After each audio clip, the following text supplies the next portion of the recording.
Salut tout le monde, j'espère que vous allez bien. Donc on se retrouve pour la partie 2 de la foire aux questions avec Céline Franou.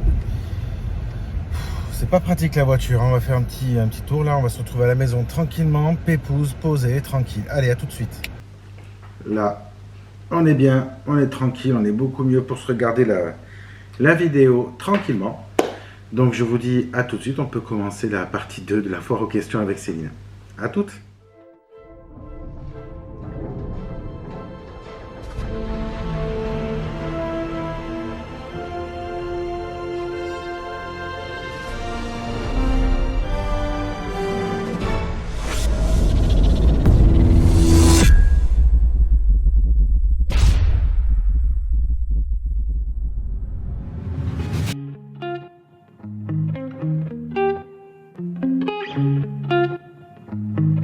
Céline et Henri, peut-on être entre deux mondes et être conscient avant de partir? Merci.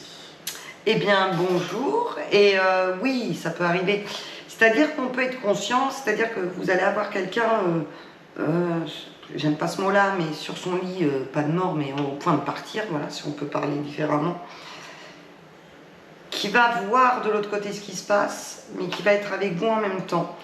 Donc on peut être conscient, si je comprends bien la question, c'est est-ce qu'on peut être entre les deux? Oui, mais pas forcément conscient qu'on va partir, puisque de toute façon, quand on arrive aux portes du départ, en général, on panique plus, on n'a plus cette peur, puisqu'on est allégé quand même déjà, même si on est là.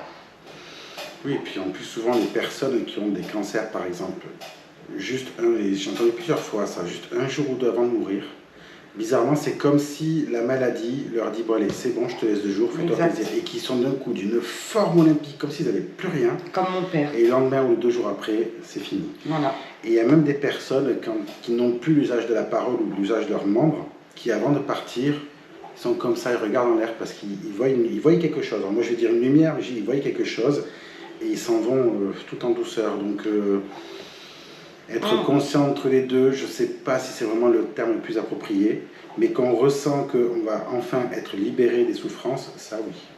Oui, tout à fait.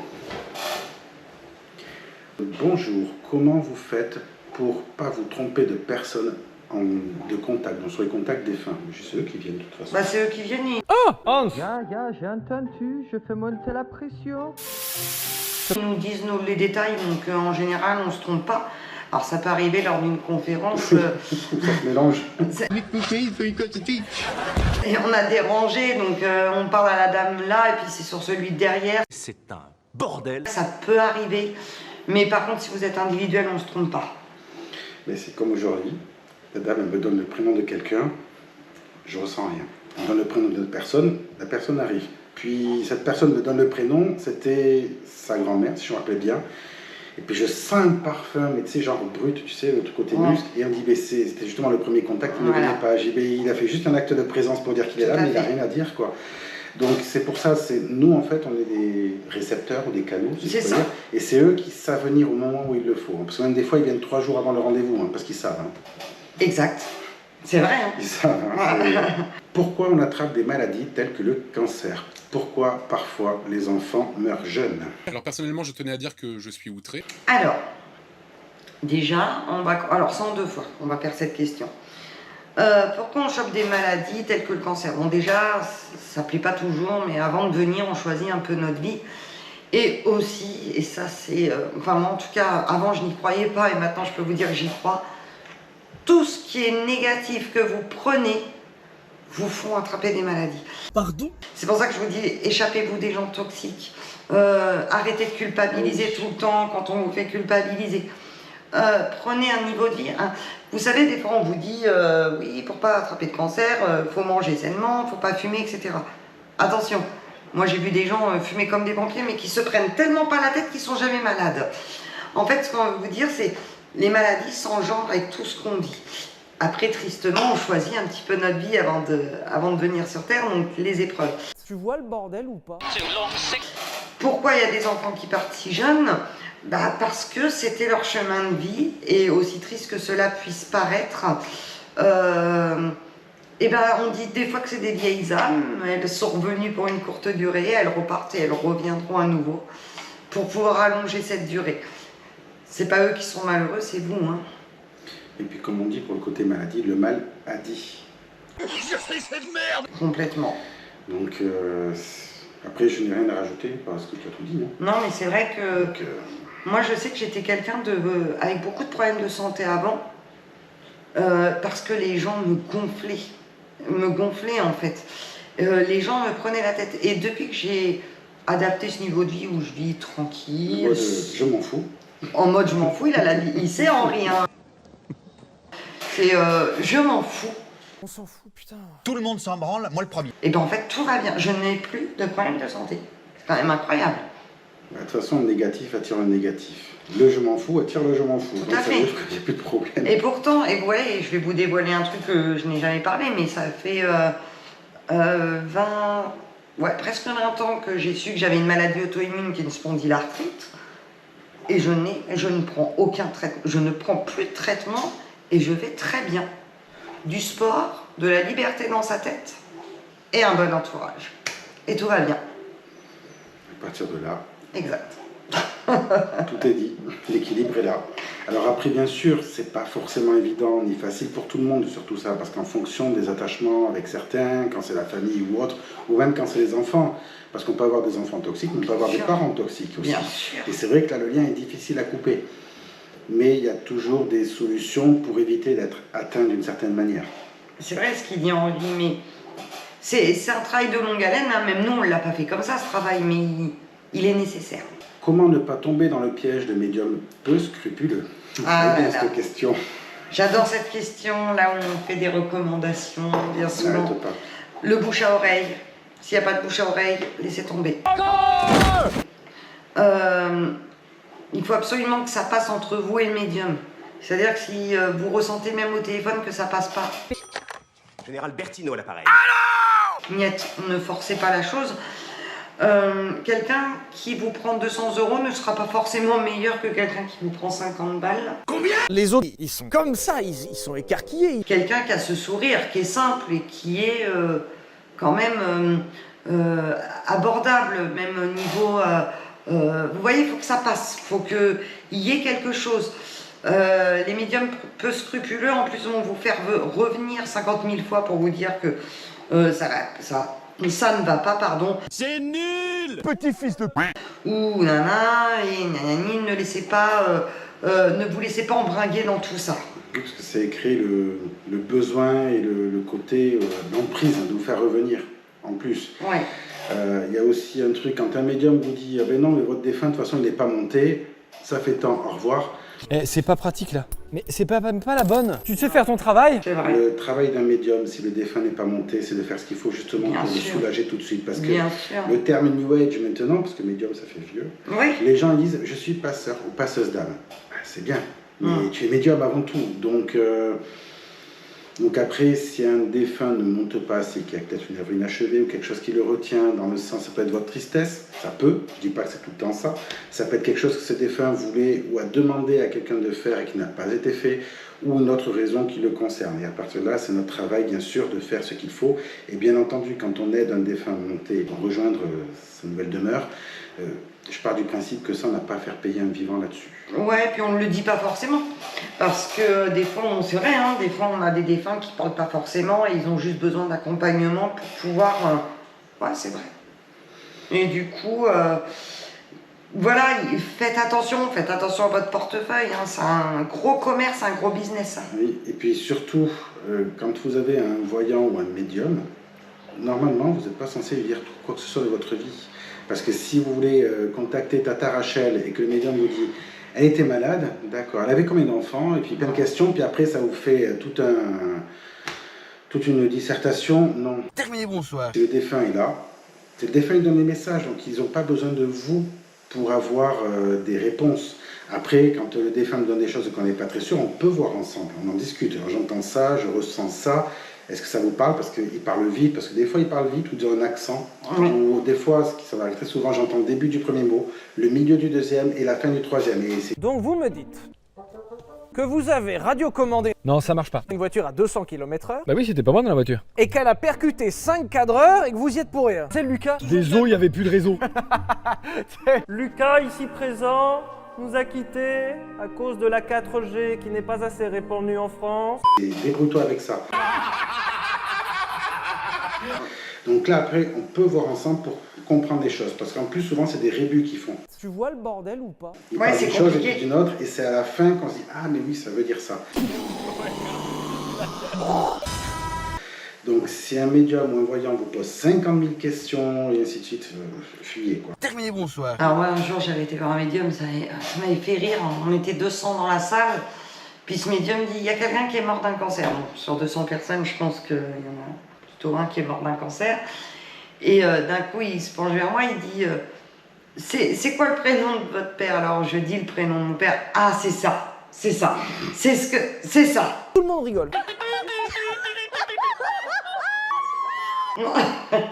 Donc attention. Alors, attention à qui vous allez voir. Vraiment, faites attention. Oui, alors vous posez une question, et puis, ben oui, c'est ce que je dis. Ben, tu viens rien dire, c'est moi qui te l'ai dit, quoi. Tu vois. Puis être honnête, enfin, je veux dire, moi ça m'arrive de rien ressentir, on le dit. C'est tout, Ah c'est oui, de le tout à dire. fait. Voilà. De toute façon, c'est ce que j'expliquais à une dame l'autre jour. Quand on fait un contact défunt, s'il n'est pas là, ben, il n'est pas là. Il vaut mieux avoir le côté triste que le défunt n'est pas venu, plutôt que de vous raconter des conneries qui vont peut-être parler à tout le monde, des phrases bateaux, et vous laisser repartir avec cette satisfaction d'avoir eu un contact alors que non. Ah bah non, alors là certainement pas. Et je sais personnellement que si je m'amuse à faire ça, ça m'empêcherait de dormir, je ne serais pas bien. Et puis dites-vous bien une chose, c'est que si des fois ils viennent pas, Il n'y avait plus de réseau. Terminé, bonsoir. on n'arrive pas à communiquer, c'est ce qu'ils sont certainement en évolution pour avoir mieux appris. Gardez-vous ça en tête. Ou que c'est pas le moment de vous parler, ou vous n'êtes pas apte à recevoir le message sur le moment, et que la fois d'après, par contre, quand vous allez avoir ce contact, ça va être des moulins à parole. Hein. Je ressens de l'énergie dans le corps selon les personnes qui me parlent. Qu'est-ce que c'est, merci? Ben, un ressenti. Pardon? C'est un ressenti. Pardon? Les énergies qui nous traversent, le chaud, le froid, le pas bien, le bien. C'est un bordel. Voilà, en fait, c'est parce que vous ressentez par les énergies. Nous, on peut ressentir par d'autres choses, des odeurs ou même des mots qu'on entend, etc. Et vous, c'est par les énergies. C'est comme ça que je répondrai. Oui, c'est un ressenti. De toute façon, le ressenti, il faut savoir que tout le monde en a. Que vous soyez médium ou pas, que vous soyez spirituel ou pas, tout le monde l'a. D'ailleurs, hein, marquez dans les commentaires hein, par rapport à cette question, mais ça vous est déjà arrivé, donc envoyer quelqu'un vous dire « Oula, celui-là, celle-là, je ne peux pas me l'avoir, je l'aime pas », ou peu importe l'adjectif que vous lui donnez. Et il y a d'autres personnes avec qui vous ne posez pas plusieurs questions et vous êtes agréablement surpris ou pas. Et d'autres personnes avec qui vous essayez d'être gentil, mais il y a un truc qui est là, qui vous gêne. Et puis après, quand il arrive, le truc dit « je le savais ». Pardon pour le gros mot, hein, désolé YouTube. Hein. Et marquez-le en commentaire, ça vous est pas déjà arrivé. Et vous verrez que les ressentis, tout le monde en a. Il y a même des mamans qui ne sont pas forcément médiums. Et quand l'enfant il s'en va, elles vont être énervées, elles vont pas être bien, elles ne savent pas ce qu'elles ont. Et quand le téléphone sonne, qu'on leur apprend qu'il a eu un accident mais que tout va bien, bizarrement ça va beaucoup mieux, elles sont détendues. Et pourtant elles ne sont pas médiums. Mais c'est l'instinct maternel, vous allez dire. Hein. Mais c'est un ressenti avant tout. Et c'est encore plus fort quand c'est pour ses enfants et son mari. Tout à fait, c'est vrai. Alors, plein de love. Comment vivez-vous vos capacités au quotidien? C'est un bordel. Oula, Ça dépend des jours. Tu sais faire ton travail? c'est montagne russe. Hein. Ça dépend des jours. Il y a des jours où on va très bien les vivre et des fois je suis dans ma voiture et je leur dis merci là-haut parce que grâce à vous, je comprends beaucoup de choses et j'aide beaucoup de gens. Et voilà, et puis il y a des jours où je me dis mais j'ai envie de faire un autre métier. Donc je vais tout balourder et je vais partir dans autre chose. Mais bon, c'est pas toujours facile à vivre. Il y a beaucoup de gens qui me marquent qu'est-ce que j'aimerais être à votre place. Je vous la laisse à la place. Non. Je pense qu'il y en a plein qui la tiendraient pas longtemps. Ah bah non, alors là certainement pas. Parce que en fait, faut pas croire, mais on prend aussi ces énergies des gens qui ne sont pas bien. C'est pas facile quand même, c'est pas facile. Donc, alors on le vit quand même bien parce qu'on s'y habitue, mais c'est pas tous les jours facile. Et trace tout droit. En tout cas, en ce qui me concerne. Oui, et puis quand une personne n'est pas bien, tu le ressens. Quand tu as un lieu où il s'est passé quelque chose, ben, tu le sens. Des fois, ça m'arrive quand il y a une personne qui vient me voir en consultation et que cette personne a des problèmes de santé, où elle est vraiment pas bien, qu'elle me serre la main, de ressentir une fraction de seconde des brûlures d'estomac et d'être d'un coup vidé et fatigué. Et là, il faut que je coupe. On coupe vite alors. Coupez champ. pour me protéger, bien sûr, pour éviter qu'elle me pompe toute mon énergie. Et là, ça va beaucoup mieux. Et c'est vrai que moi, je sais que la foule, je peux pas. Hein. J'y vais, mais c'est compliqué. Ouais, c'est compliqué. Moi aussi, j'ai beaucoup de mal avec ça. Là, cette année, vous m'avez vu faire les férias. C'est la première fois où j'ai réussi à couper. C'est vrai qu'on les a fait aussi. Eh bien, avec toi aussi, c'est vrai, avec toi. Mais jusqu'à maintenant, la foule, c'est ça. Vous voyez, les gens pensaient que je faisais la gueule. Et c'est pas que je faisais la gueule, c'est que je ressentais les émotions de tout le monde. Et... Ouais, c'est dur. C'est dur. C'est un peu comme si je prenais des coups de poing, des fleurs, tout en même temps. Et plus on vieillit, pire c'est. Oui, parce C'est que vrai. c'est plus aiguisé, donc ça Ouais. fait que ça passe encore plus fort. Et... C'est vrai. Donc je dirais que on fait avec et on fait sans. Voilà. Qu'est-ce qu'une entité exactement? Vas-y. Ouais, je dirais qu'une entité, enfin, après c'est comme ça que je l'interprète, bien entendu, c'est pour moi comme c'est un défunt qui est parti de côté mais qui n'a pas pu monter, d'accord, qui se vide de son énergie et qui est obligé de nous, de vous, pour avoir de l'énergie pour continuer à exister. Et tout comme nous, quand on est fatigué, ils ne sont pas forcément d'une humeur agréable, bien entendu. Et donc c'est ce qu'on appelle une entité. C'est pour ça que souvent on dit qu'on a une entité sur nous, parce qu'ils se collent à nous comme du gui, c'est comme des parasites quelque part. Hein. Et quand c'est aussi pour ça que je vais faire une vidéo, c'est la prochaine d'ailleurs, où je vais faire le point avec vous, de vous expliquer dégagement, purification et harmonisation, le vrai du faux, parce qu'il y a plein de conneries qui se racontent sur internet, j'ai vu des choses, ça m'a fait... et pas loin quoi. Quand on va faire un dégagement dans une maison, c'est pour ça que souvent il faut se déplacer sur place, parce que si c'est un défunt qui n'est pas monté, qui est bloqué, qui est épuisé, il faut l'aider. D'accord? Voilà. Donc après il y a les entités mauvaises, mais il y a les bonnes. C'est-à-dire qu'il y a les défunts qui sont bloqués, qui sont épuisés, qui ont besoin de monter, et puis il y a les autres qui ne sont peut-être pas forcément venus sur Terre. C'est des bouts d'énergie qui sont là et qui perturbent les ambiances. Donc c'est toujours pas très bien compris le mot entité, mais je dirais plutôt que c'est un parasite, quel qu'il soit bon ou mauvais. De toute façon, une entité n'a rien à faire chez vous, ni là. Il faut qu'elle aille soit dans le bas astral ou là-haut en fonction de c'est sa place. Henri, il a dit quelque chose d'intéressant. Il a dit, c'est pas forcément des gens qui sont sur Terre, ça peut être des bouts d'énergie.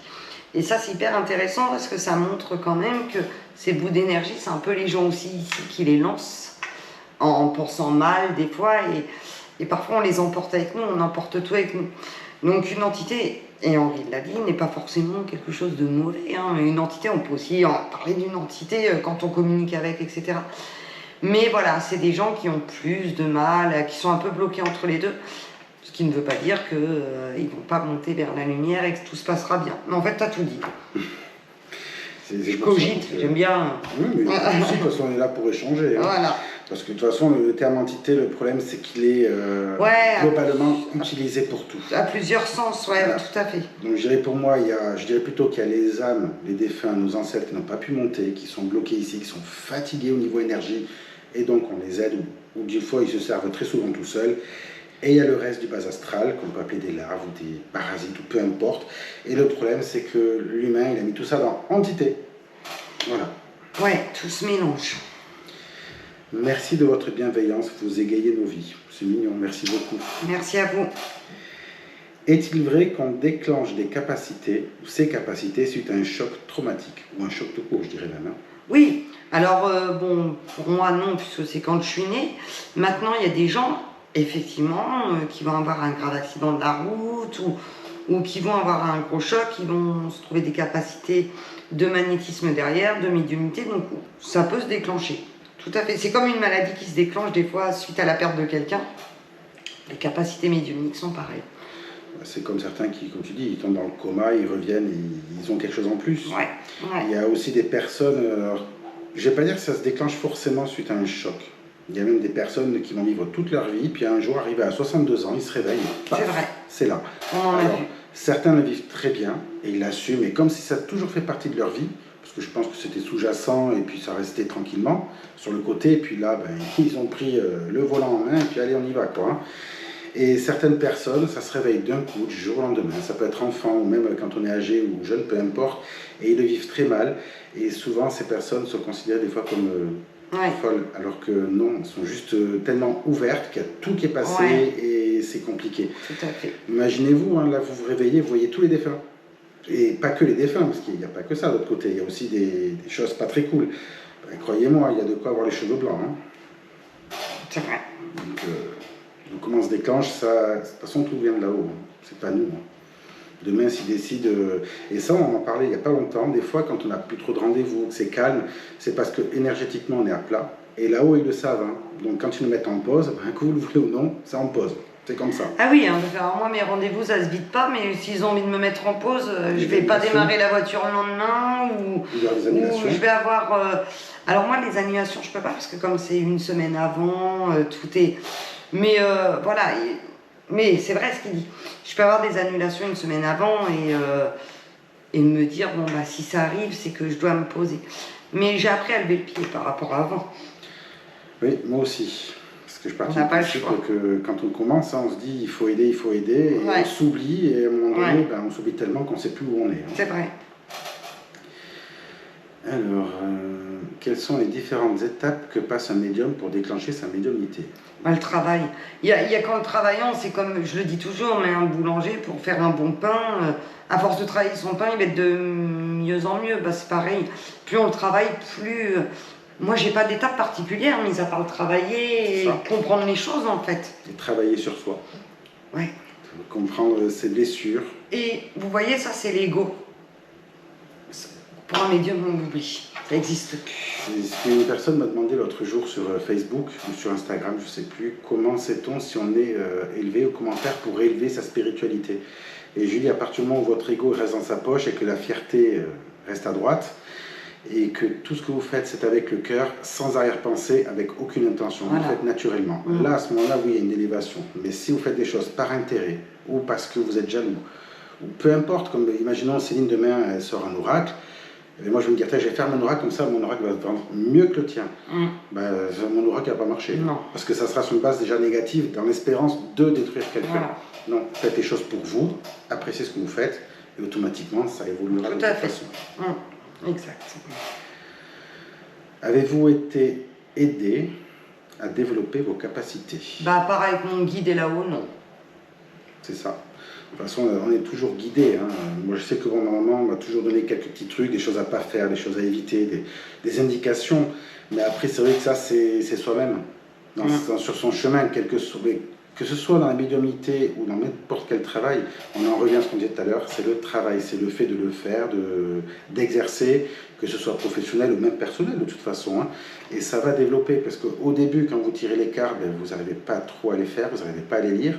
Et à force, ben, vous arrivez à bien interpréter les cartes, à écouter ce que vous ressentez ou ce qu'on vous dit, enfin à ressentir les choses. Et ça vient donc plus vous travaillez et plus ça va. Bien sûr. Alors, as-tu eu des personnes qui ont profité de tes capacités? Non. Comment dire? Joker. Qui ont profité, c'est-à-dire qui profitent de nous. Ben, qui étaient là par intérêt, certainement, pour avoir des messages, des voyances. Ben, vous savez, c'est simple, et ça, je pense que tu as dû l'avoir, le « Coucou, comment ça va ?» ou « Tu vas bien ?» Et si au début, je répondais « Oui, et toi ?» Ben non, il m'arrive ça, il m'arrive ça. Et qu'est-ce que tu en penses? Voilà. Alors, on a ça, ou alors on n'a même pas... coucou, ça va, c'est salut, ça va pas, est-ce que tu peux regarder? Vous savez, c'est un peu comme la coiffeuse. Tu viens manger ce soir et t'emmènes. T'emmènes tes ciseaux. Ben nous, c'est ça. T'emmènes les cartes. Voilà, t'emmènes les cartes. Emmène tes cartes ce soir. On va bien ou alors, s'amuser. on est à table à l'apéro. Ah, par contre, est-ce que de l'autre côté, on me dit que. Voilà. Donc là, la question est largement oui, hein. Il y en a qui profitent. Et puis il y en a avec qui on va passer une très belle soirée qui n'en prendront absolument pas. C'est ce qui se passe entre nous bien souvent. Et même, hein, j'ai des amis, moi, enfin mes bons amis sont des gens qui ne profitent absolument pas de moi. Mais alors, pas du tout.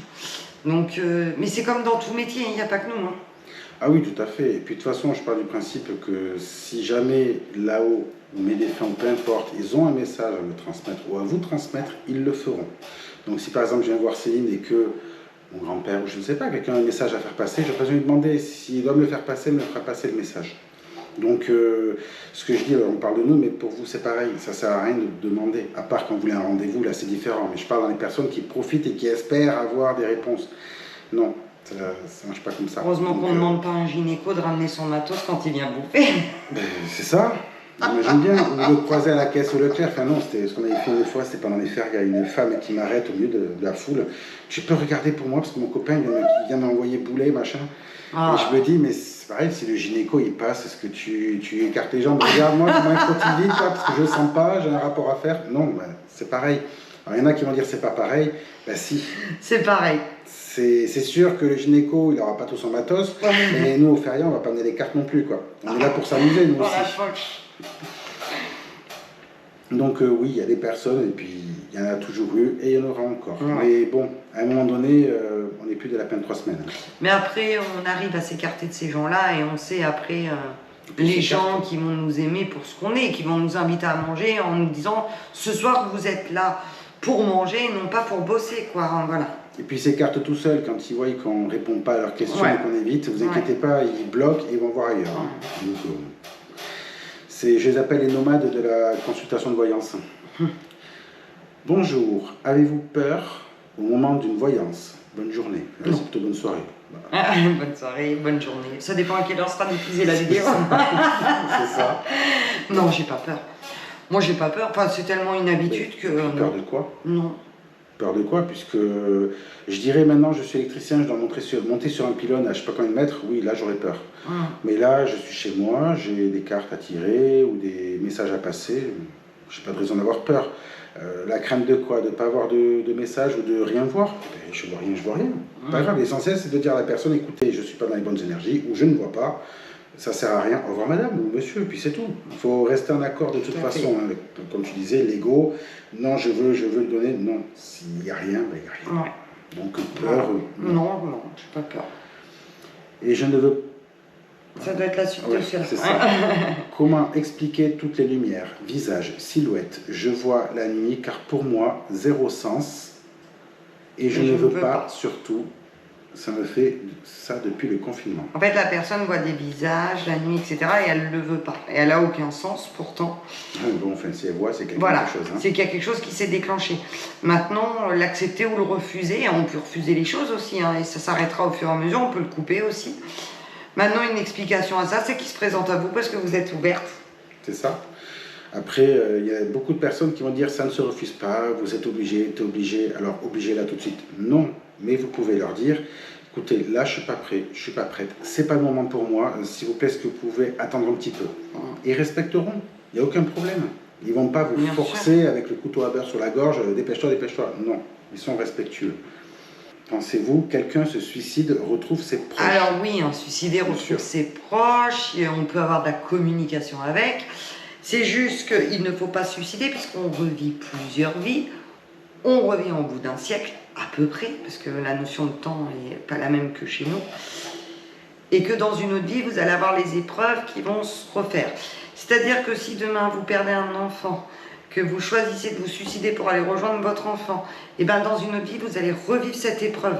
Donc il ne faut surtout pas faire ça. Ça ne veut pas dire que dans une autre vie, vous vous suiciderez, attention. En général, on la repasse au la main, l'étape.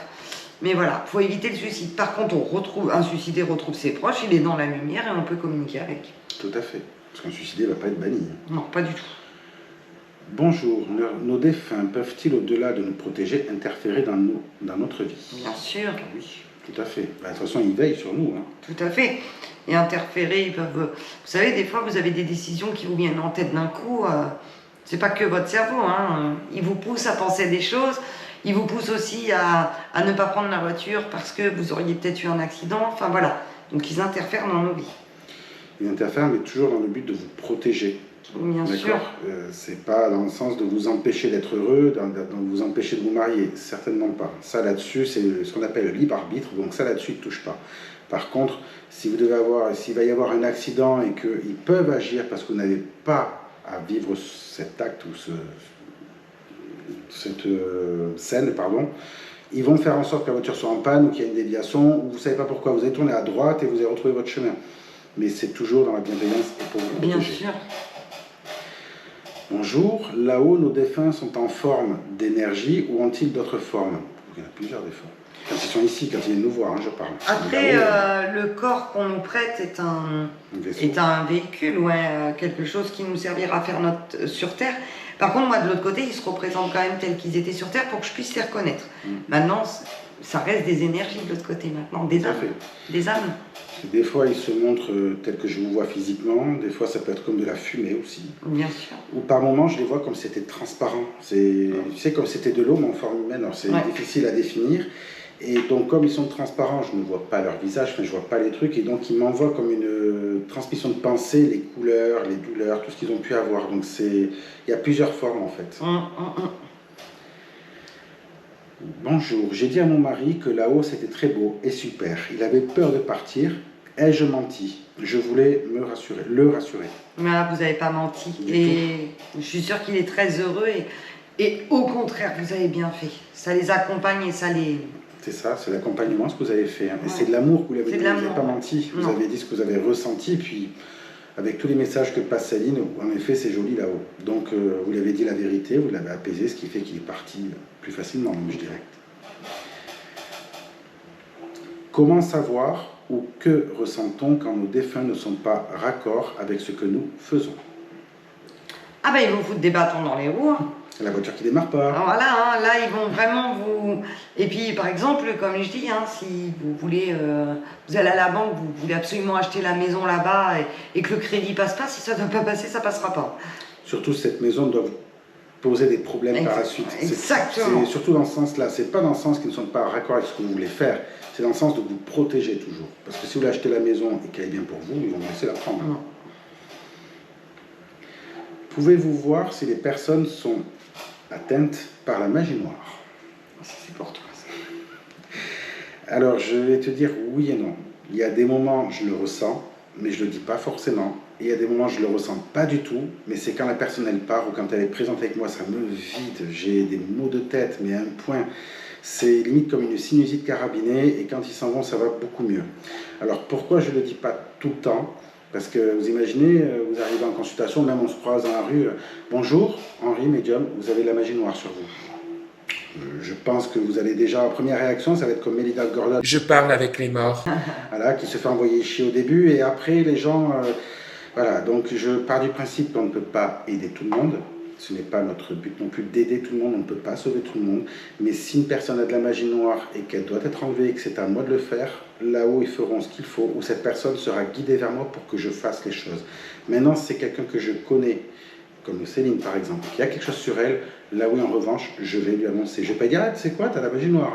Non, on va discuter et je vais lui annoncer gentiment, parce que même si c'est mon ami, c'est quand même un être humain, il faut y aller quand même doucement. Parce qu'en général, quand vous êtes sous cette énergie-là, je dirais que vos émotions ne sont pas normales. Elles peuvent être décuplées dans la dépression, dans la tristesse, et vous n'êtes pas en forme physique et énergétique et morale de pouvoir encaisser cette nouvelle. Donc c'est pour ça qu'il faut toujours y aller doucement. Après, ce n'est pas parce qu'il arrive 2-3 problèmes dans la vie que ça y est, elle diable sur le courrier. Oui, non, il faut faire attention. Attention. Exactement. Il y a des personnes, oui, puis il y en a d'autres. Voilà. C'est un mauvais passage à passer. On a tous des mauvais passages, oui.